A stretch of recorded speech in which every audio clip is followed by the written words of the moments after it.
تو ہم بات کر رہے تھے کہ شرک کی شروعات کیسے ہوئی؟ نوح علیہ السلام کے زمانے میں. جی ہاں بالکل، بزرگوں کی شان میں غلو کرنے کی وجہ سے شرک کی شروعات ہوئی.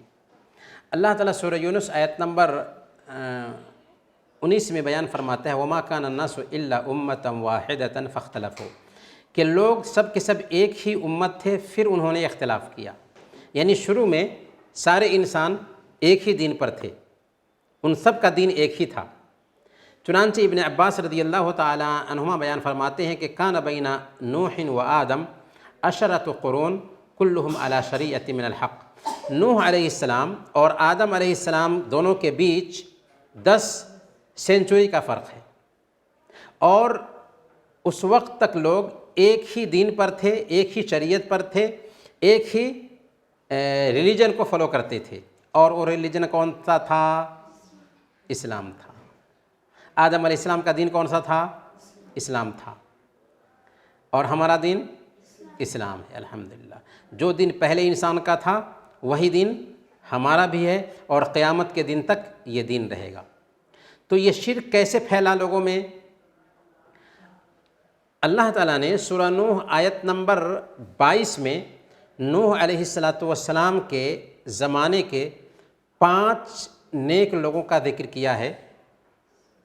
اس آیت کی تفسیر میں امام بخاری رحمۃ اللہ علیہ نے ابن عباس رضی اللہ تعالی عنہما کا یہ قول نقل کیا ہے کہ اسماء رجال صالحین من قوم نوح علیہ السلام، کہ یہ جو 5 لوگ ہیں ود، سواع، یغوث، یعوق اور نصر، یہ کون لوگ تھے؟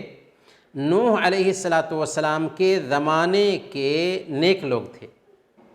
یعنی نوح علیہ السلام کی قوم کے یہ نیک لوگ تھے جو ایک اللہ کی عبادت کرتے تھے، توحید پر قائم تھے، ایک اللہ کا نام لیتے تھے. جب یہ لوگ گزر گئے فلما ہلکوا اوحى الشیطان الی قومہم، جب یہ لوگ دنیا سے گزر گئے تو شیطان نے ان لوگوں کے دل میں یہ بات ڈالی، ان کی قوم کے دل میں، ان انصبوا الی مجالسہم التی کانوا یجلسون فیہا انصابا وسموها باسمائہم، کہ ایسا کرو کہ یہ لوگ دنیا سے گزر چکے ہیں، ان کو دیکھ کر کے تم اپنے اندر عبادت کا جذبہ پاتے تھے.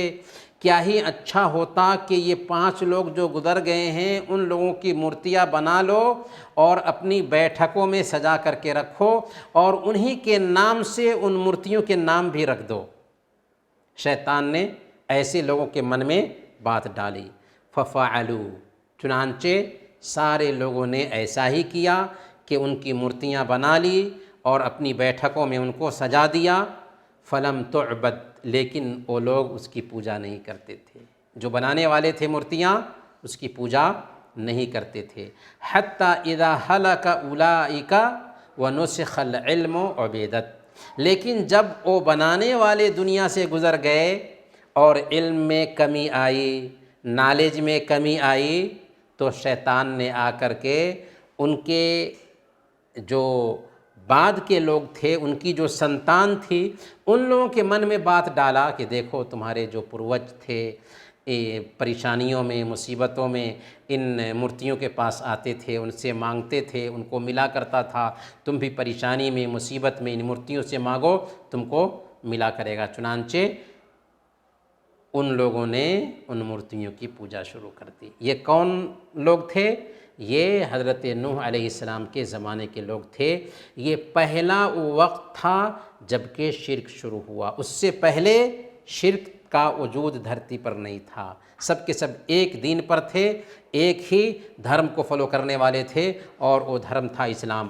تب اللہ تعالیٰ نے حضرت نوح علیہ السلام کو لوگوں کی ہدایت کے لیے بھیجا، اور اس کے بعد ہر زمانے میں انبیاء آتے رہے.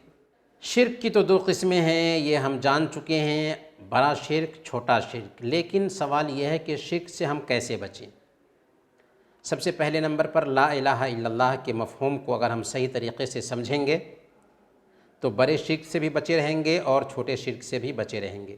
کیونکہ لا الہ الا اللہ کا مفہوم کیا ہوتا ہے کہ اللہ کے علاوہ اور کوئی عبادت کے لائق نہیں. تو عبادت کی جو بھی شکلیں ہیں کس کے لیے ہوں گی؟ صرف ایک اللہ کے لیے ہوں گی۔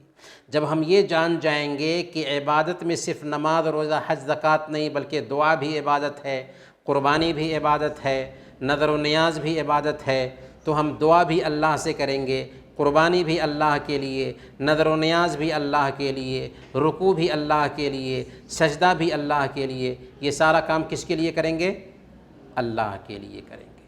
اسی طریقے سے ایک دعا بھی اللہ کے نبی صلی اللہ علیہ وسلم نے سکھائی ہے۔ دعا کیا ہے؟